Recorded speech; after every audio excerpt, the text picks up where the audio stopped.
Hi, welcome to SEIR Beauty School. So today we're going to be talking about soaking off gels and acrylics. So there's a couple of ways you can soak off gels and acrylics. There's either a technique with a bowl, or you can use foil and cotton wool. So today the technique we're going to be going over is the soak off with the bowl. I think that is an excellent method. It's nice and quick. It's really good for your clients to have that little bit of relaxation as well. While they're having their foils removed. I find sometimes when you have the foil on, it can be just a little bit restrictive.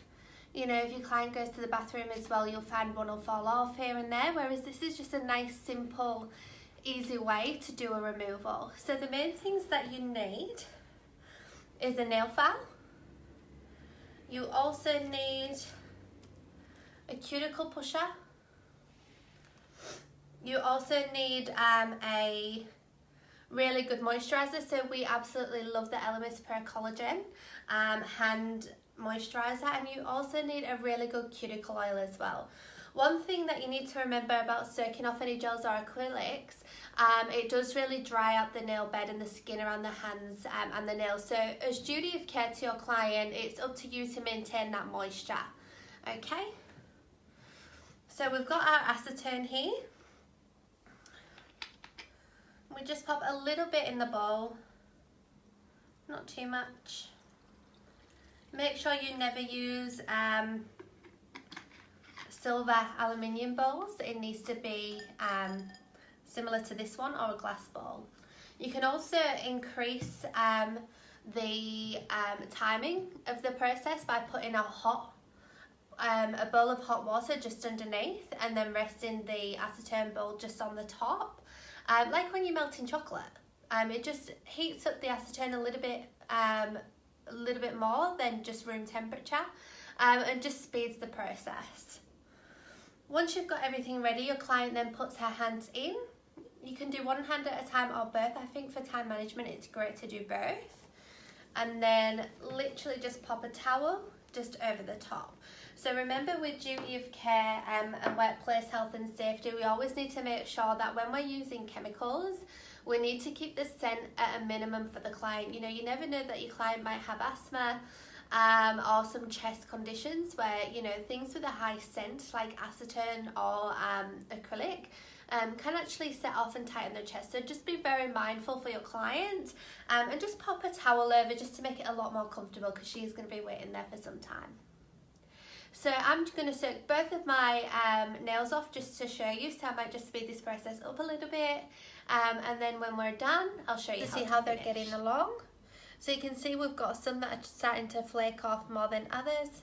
That's fine. If you want to speed it on a little bit quicker, you can always buff over. Be careful if it's just gel, because the natural nail is just underneath.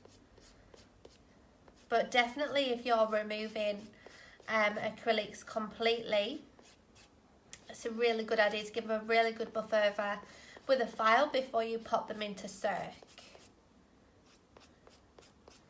So just buff over the top, just because it's going to help that acetone to just wear in a little bit more.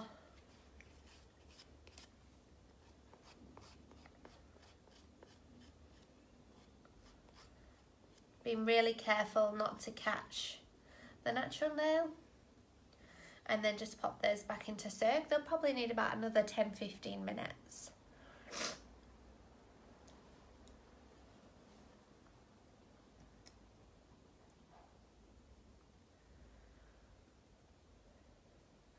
Next to me I have got a candle. Just remember, acetone is highly flammable, so just be super careful if you are working next to a candle. If you're not used to working with chemicals such as acetone, and you do like to have candles around, just while you get used to it, just for safety reasons, I would just not have any candles on until you get used to the product.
Let's have a look at how this left hand's doing.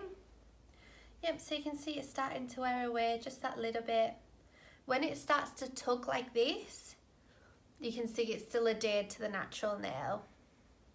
Then when you run over the top, that's actually coming away nice and easy. Yeah. So it's really good just to take the client's hand out and just run over with your cuticle pusher or your spatula or even an orange stick. Orange sticks are great because they're just disposable, really good at preventing cross-contamination. You use a new one for each client. Yep, still taking a while to come away. Pop that one back in. So I think it'll probably take another 5 minutes for this one to be done. If you are struggling a little bit, again, you can work into the gel or acrylic with your nail file.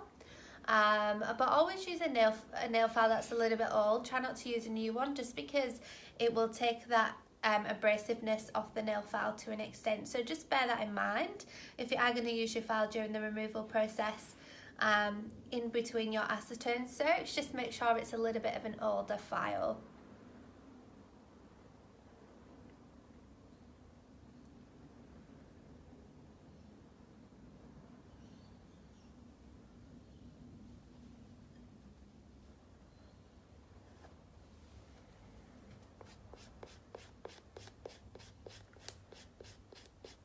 Again, when you are filing,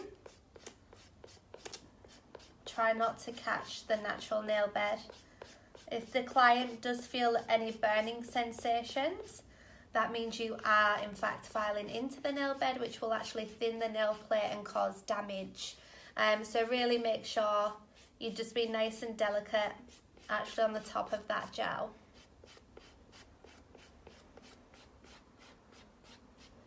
Yeah. So it's just helping to come away a little bit nicer. Just watch your file angling, just to ensure you're not causing any damage.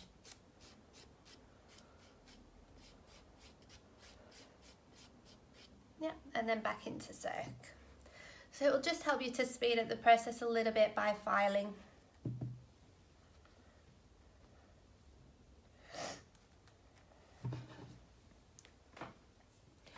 Generally, when you are, circing off any nails before a procedure, you always allocate yourself about 30 minutes. So whenever you've got a client that calls you to book an appointment for acrylics or gels, it's always good to just double check with them, have you got any gels or acrylics on at the moment? Because there's nothing worse than a client coming in and you literally having a 30-minute slot booked out for a set of gels, and you've actually need to use that 30-minute slot to remove the gels before you even get started. So really, really important to start asking your clients just a couple of questions before they come in, so you can make sure you're as prepared as possible and your day runs nice and smoothly.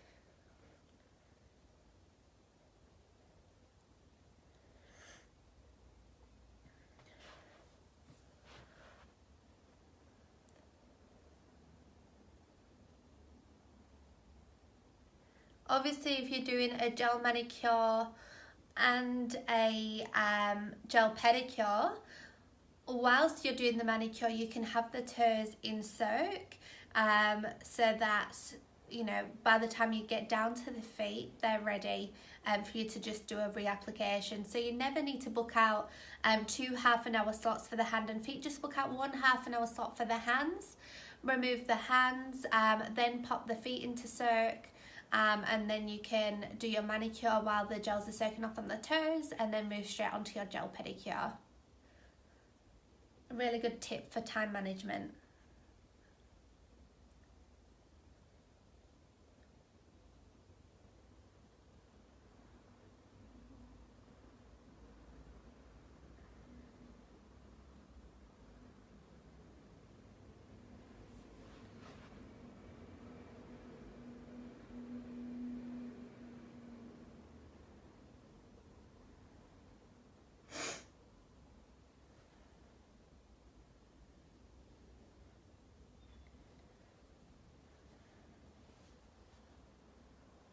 Look how these are going.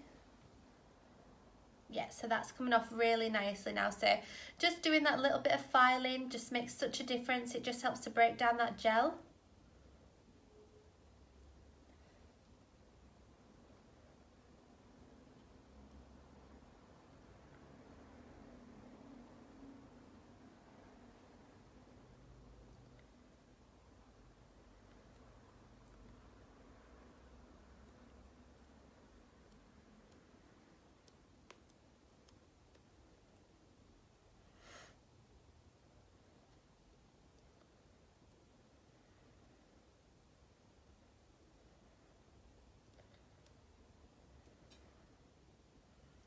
You will see the nail plate appear with little white. It will just appear a little bit white and chalky. It's very normal. It's just residue from the acetone. When you start to file and get your clients to wash their hands and then apply your oil, that will all disappear. So that's very normal. Yep, so we're nearly done on this left hand now. Just file over these bits that are difficult, just at the top there.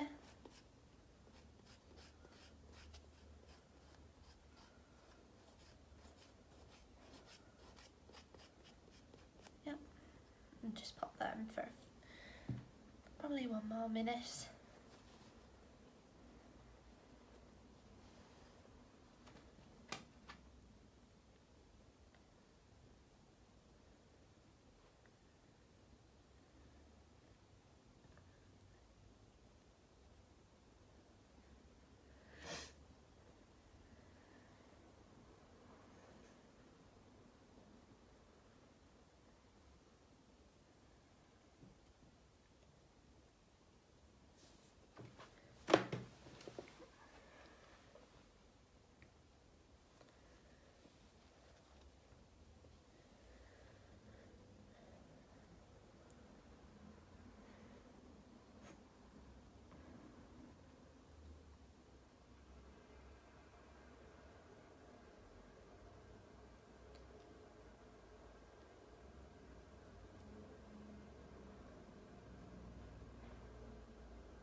And then again, let's have a look at how we're doing.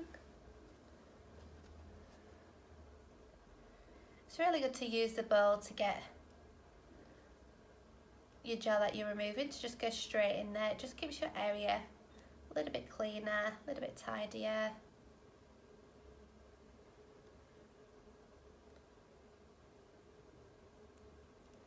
Yep, so that's all coming off nicely.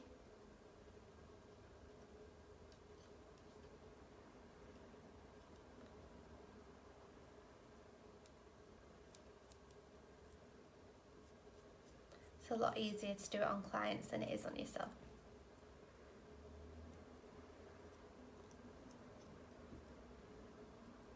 However, this is great to learn if you want to do your nails at home.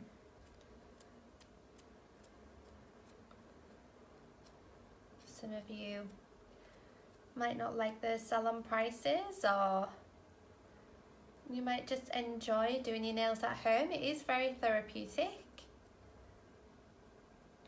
A lot of our students do just come to our classes to actually learn how to do it on themselves, to do it on clients and earn more revenue as a bonus. They just absolutely love beauty, everything about it, whether it's nails or brows.